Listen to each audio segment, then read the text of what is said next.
ever wonder how those ancient stories, like the ones from classical Greece, still manage to hit us so hard even today? Yeah, it's really something. Well, today we're going deep into Oedipus Rex by Sophocles. Oh, classic. Yeah, a story that many people know, at least on the surface. Right. But for this deep dive, we're going way beyond the basics. We've got transcripts from lectures and classes. Awesome. Yeah, they're going to be our guides, sort of. Perfect. So Oedipus Rex. A play you might be familiar with, the main points anyway. Yeah. But it's packed with layers and meanings that people are still exploring. Right. We're going to use these materials to unpack the historical and mythological context, the complexities of the original myth, and the different ways people have interpreted, why Oedipus did what he did, whether he was really guilty or not. Right, exactly. So our mission today, for you listening, is to go beyond just the main plot. Gotcha. We want to uncover those surprising insights, about where the play came from, the fascinating details about the characters, and why it's captivated audiences for centuries. We're going to break down these sources to give you a much richer, deeper understanding of this foundational story. That's the goal. And just to start, it's crucial to keep in mind, studying ancient Greek tragedies is not an easy task. Yeah. Out of, the tons of plays written by the big three, Sophocles, Euripides, Aeschylus, only a fraction of them actually survive to this day. Wow. In the case of Sophocles, out of so many plays, we only have 7. Okay, so let's break this down. Why did we lose so much? Our sources talk about several reasons, starting with just the physical deterioration of the manuscripts over time. Think libraries that burned down or floods that washed away those precious scrolls. Right. It happens. Yeah. And over time, people just lost interest in copying and preserving them. Yeah, that makes sense. And then we can't rule out the possibility of censorship. Oh, yeah. There's this really interesting idea brought up in relation to Umberto Eco's novel, The Name of the Rose. The whole story is based on the fact that there was this lost part of Aristotle's Poetics, specifically the section about comedy. Oh, interesting. Yeah. And it's believed that the Catholic Church might have decided that that part shouldn't be copied anymore because they didn't agree with what it said about comedy. Whoa. So just like that missing part of the Poetics, a lot of what we know about Greek theater is based on these little fragments that survived. Yeah. And how scholars have kind of pieced them together later on. Right, exactly. And this brings us to our second point, which is super important to grasp the whole thing. The mythological context for those who are going to see these plays in Athens. You got to keep in mind, the audience attending the theater already knew very well those stories from the myths that the tragedies were based on. Right, so it's they already knew what was going on, right? Yeah, exactly. That's why tragedies often began in medias res, which means in the middle of things. Oh, I see. They wouldn't bother telling the whole story from scratch. Instead, they'd focus on a key moment from the myth. Imagine starting a movie right in the middle. The audience already had the background information. Gotcha. And for us, who might not be as well versed in Greek myths, that means that we often need to do extra work to understand what happened before the play even begins. Absolutely. That's why the prologue in Greek tragedy was so important. Those first 90 or 100 verses of a tragedy serve precisely to set the scene for the audience and give them the essential information about what happened before the main action began. So through this prologue, whether it was one character speaking alone or several of them in dialogue, the Athenian audience received the keys to understand what part of the myth they're going to see, and thus they could complete the story in their minds. So to fully understand Oedipus Rex, we need to do that reconstruction work. Yeah. Luckily, our sources give us some important clues about the myth of Oedipus as it was known before Sophocles' version. Right. And one of the most fundamental texts for this is Apollodorus' library. Interestingly, Apollodorus wasn't an author from classical Greece, but a Greek mythology teacher who lived during the Roman Empire around the 2nd century AD. In a time when Greek culture was still highly valued by the Romans, Apollodorus wrote this mythology handbook for educational purposes. Wow, like a mythology textbook. Imagine that. Exactly. And this handbook has been super valuable because it gathers so many myths from Greek culture. It's believed that Apollodorus had access to many of those original mythical poems that were unfortunately lost during the Middle Ages. So while we don't know much about Apollodorus himself, even his name and the title library are debated, his work gives us one of the most complete sources to reconstruct those lost stories. Okay, so what does this all mean for the story of Oedipus? What does Apollodorus tell us about how this famous myth started? The myth begins long before Oedipus was born. with a curse hanging over his family, the house of Lacticus. This curse was cast by Pelops against Laius, Oedipus's father. And why such revenge? Because Laius kidnapped Chrysippus, Pelops' son. A kidnapping. But one of our sources raises an interesting question. Was it really a kidnapping against Chrysippus's will, or was there some kind of agreement between them? It's a good question. However, the most common interpretation, based on the fact that Pelops cursed Laius in revenge, suggests it was an act of violence against Chrysippus, and even more seriously at the time, a terrible violation of hospitality. Hospitality? Our sources insist it was sacred in ancient Greece. Absolutely. Relationships between host and guest were protected by Zeus.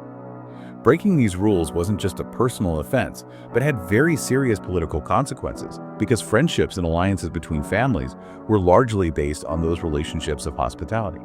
Laius kidnapping Chrysippus from Pelops' house was a complete disrespect for Pelops' authority and the divine laws protecting that relationship. And Pelops' curse, as I understand it, wasn't something that just went away quickly. It had long-lasting consequences for Laius' entire family. Exactly. Curses in ancient Greece were considered very powerful, with effects that could last for generations, affecting an entire family until the cosmic order was somehow restored.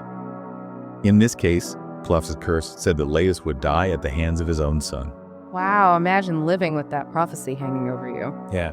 Yet, despite the curse, Laius and his wife Jocasta had a son, Oedipus. Why risk having a child knowing the terrible fate that awaited him? That's a key question that's generated many interpretations. One possibility is that Laius simply ignored the prophecy, believing he could escape his fate, just like Oedipus would later try to do. Another theory says that from the perspective of the importance of the family continuing, Laius may have thought that having an heir, even if it meant the risk of being killed by him, was more important than his lineage disappearing. A terrible decision either way. And what we do know is that shortly after Oedipus was born, Laius took a drastic measure. Yeah, Laius ordered the baby to be killed. However, the servant he entrusted with this horrible task didn't follow the order to the letter. Instead of killing the child, he abandoned him on a mountain, tying his feet. This action is crucial because precisely from that binding and the injuries it caused to his swollen feet comes the name Oedipus, which means swollen feet or twisted feet. And that's where the story takes an unexpected turn. Oedipus didn't die on the mountain, but was found and adopted by the king and queen of Corinth, Polybus, and Merope, who raised him as their own son. Exactly. Oedipus grew up in Corinth, believing he was the heir to the throne. It's also important to know that Pelops was a central figure in the misfortunes of the two most important families in Greek epic. He not only cursed Laius' family, but also the house of Atreus. In fact, the famous curse of the Atreids also originates from Pelops. Wow, so a key figure in the misfortunes of both great families. Now back to Oedipus, his life in Corinth seemed to be going well until something that happened at a banquet left him very worried. That's right. At a banquet, a drunk man told Oedipus that he wasn't the biological son of Polybus and Merope. This comment made Oedipus feel very insecure because until then he believed they were his parents. And this doubt led him to make a very important decision to go consult the oracle at Delphi. Right. Oedipus traveled to Delphi to find out the truth about his origin.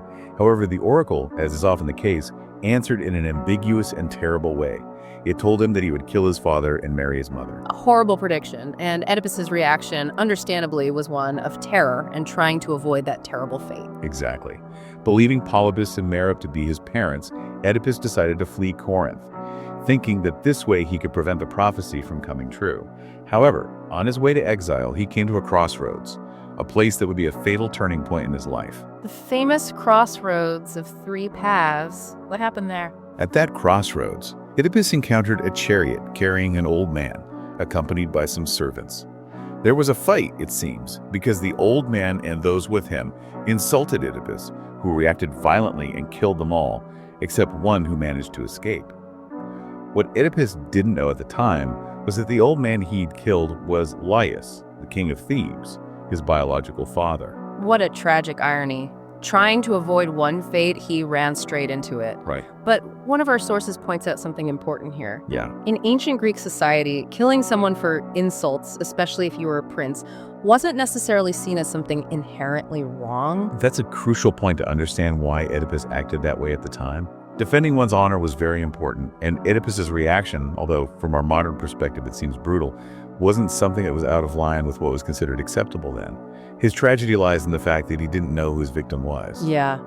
After that fateful encounter, Oedipus continued on his way and reached the city of Thebes, which at that time was suffering because of a terrible monster, the Sphinx. The Sphinx, a mythical creature with the body of a lion, wings, and a woman's face, had the city of Thebes terrified. She had proposed an enigma, a riddle, and demanded that as long as it remained unsolved, the city would give her a group of young people every year to eat. What a terrible price for the Sphinx's silence. And this is where the famous riddle comes into play. Yes, the Sphinx posed the following riddle. What creature walks on 4 legs in the morning, 2 at noon, and 3 in the evening? No one in Thebes had been able to answer until Oedipus arrived. And the answer, as we all know, is man. He crawls as a baby, walks upright as an adult, and uses a cane when he is old. A riddle that seems easy, but that had Thebes terrified. Exactly. And here Thomas de Quincey's interpretation, a 19th century English writer, becomes fascinating. In a text mentioned in our sources, de Quincey suggests that the existence of the Sphinx and her riddle, which seems so easy to solve, can only be explained as divine intervention. Divine intervention? For what purpose? De Quincey argues that the only reason the Sphinx was there was to give Oedipus a way to come to power. By solving the riddle, Oedipus would become a hero to the Thebans, and by marrying the widowed queen, Jocasta, he would ascend to the throne. If it hadn't been that way, after Laius's death, power would likely have passed to Creon. So according to de Quincey, the gods sent the Sphinx for the sole purpose of Oedipus defeating her, as a safe passage to his destiny as king and husband of his mother. Exactly. And the way the Sphinx disappears after Oedipus defeats her reinforces this idea. Instead of simply leaving, she commits suicide by throwing herself from the rock where she was. It seems that her only function had been fulfilled. Oedipus, unwittingly, had fulfilled half the prophecy by killing his father. Now, by solving the Sphinx's riddle, he became the king of Thebes and married Queen Jocasta, fulfilling the second part of the terrible prediction, although he still didn't know their true family relationship. And this is where the complex question of whether Oedipus was guilty arises. While it's true that he acted without knowing what he was doing, some scholars have raised interesting ideas about his responsibility. See, for you listening, this is a key point to ponder about justice and ignorance. Right. For example, our sources mention the argument of a certain Vellicot, who questions whether Oedipus was completely innocent. What's his point of view? Vellicot proposes an idea that will make you think. If someone received a prophecy saying they would kill their father and marry their mother, and also heard a rumor that they weren't the biological child of their adoptive parents, shouldn't they take some precautions? Vellicot suggests that Oedipus should have had 2 rules in life: never kill an older man and never marry an older woman. He's right. Given the prophecy, those encounters with older people should have made him suspect something. Exactly. Vellicot doubts that Oedipus had no suspicion that the prophecy was coming true. By killing an old man on the road and then marrying an older woman, the queen of Thebes, Oedipus put himself in a very risky situation. Vellicot believes that Oedipus may have been in denial, choosing to ignore the obvious signs. Interesting. This perspective is different from the more common idea that Oedipus was completely ignorant. Absolutely. The French perspective, with scholars like Vernant and Vadel-Nequaque, tends to emphasize that Oedipus was innocent, and his story is a tragic journey from ignorance to knowledge. For them, Oedipus Rex focuses precisely on that process of discovery, on how Oedipus goes from knowing nothing to discovering the terrible truth about what he did and who he is. And then there's the Anglo-Saxon view, which seems to lean more toward the idea that Oedipus might have suspected the truth but chose to ignore it. Yes. The Anglo-Saxon view often suggests that Oedipus, blinded by his desire for power and to be king, preferred not to face the unsettling possibility that the prophecy was coming true. Let's talk now about how the gods intervene in all of this. In what ways is divine power shown in Oedipus Rex? In Greek tragedy, the gods can appear in various ways. One is direct intervention, what's known as deus ex machina, literally God from the machine. A sudden and unexpected divine intervention to resolve the plot, though it's not very common in Oedipus Rex. Another way is through oracles, which, as we've seen, are very important in the story. And then we have characters like Tiresias, the blind prophet. Tiresias, a mysterious and symbolic character. Who exactly was he? Tiresias was a priest of Apollo, the god of light, prophecy, and the arts.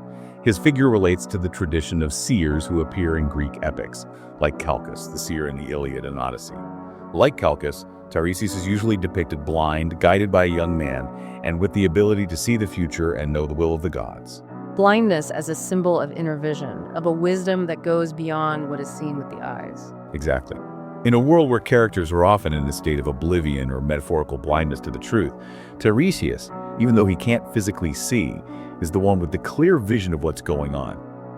It's interesting how prophecies and divine warnings, both through oracles and Tiresias, are constantly ignored by characters like Laius and Oedipus. And Tiresias has a very particular mythological story, right? It said he lived as both a man and a woman. That's right.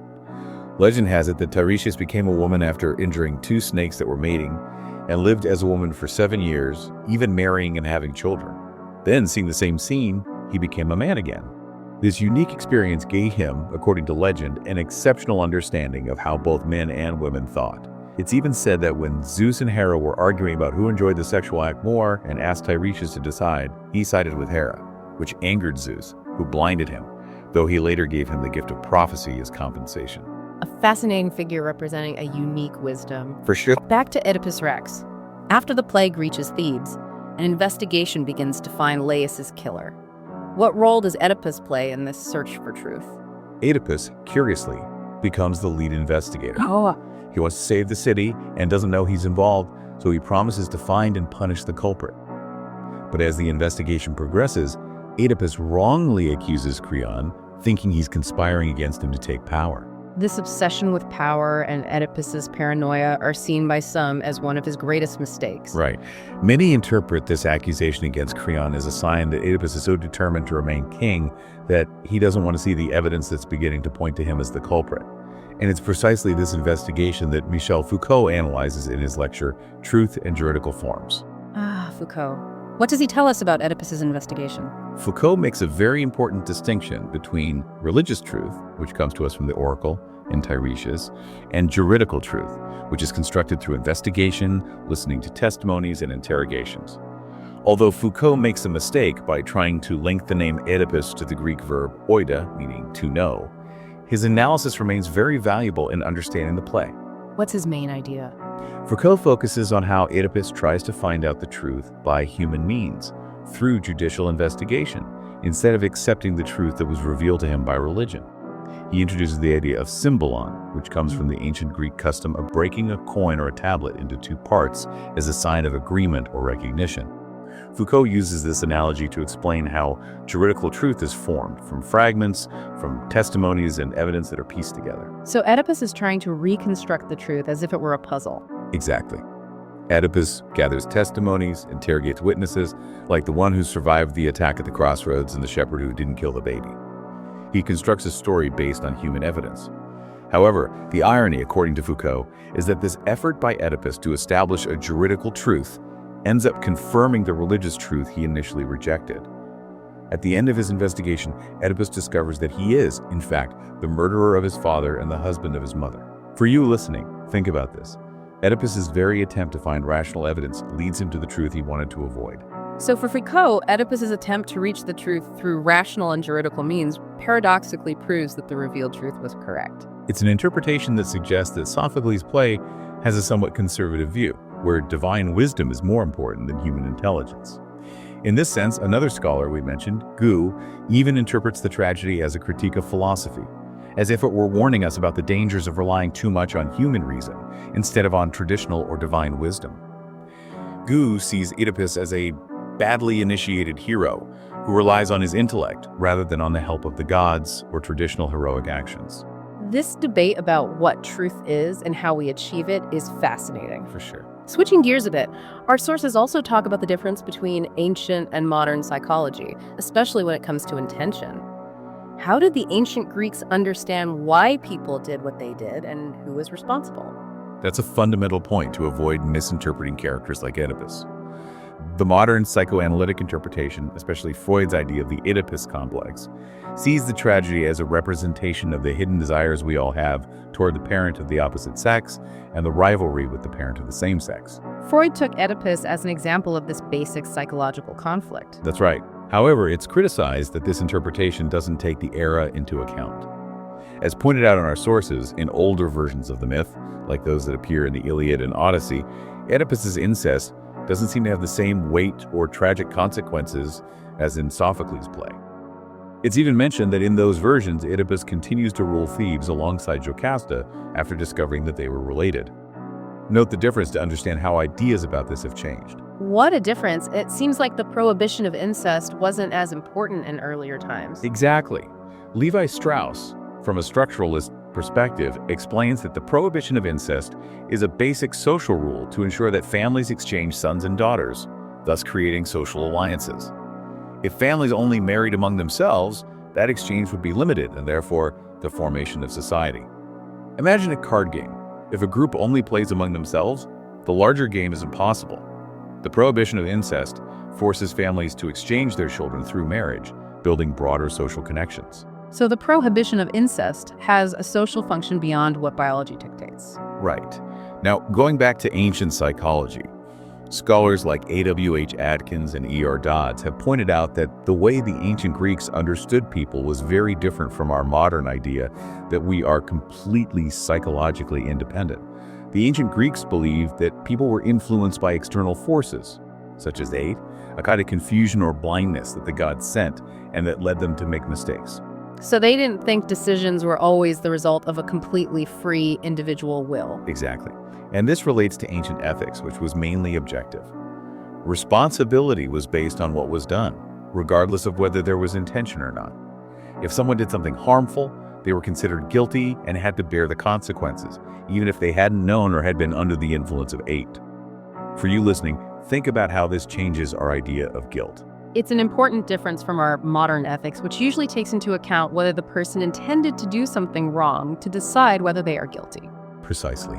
A classic example is that of Agamemnon in the Iliad, who tries to justify himself for his fight with Achilles by saying that he was a victim of hate. However, despite what he says, he's still considered responsible for his actions.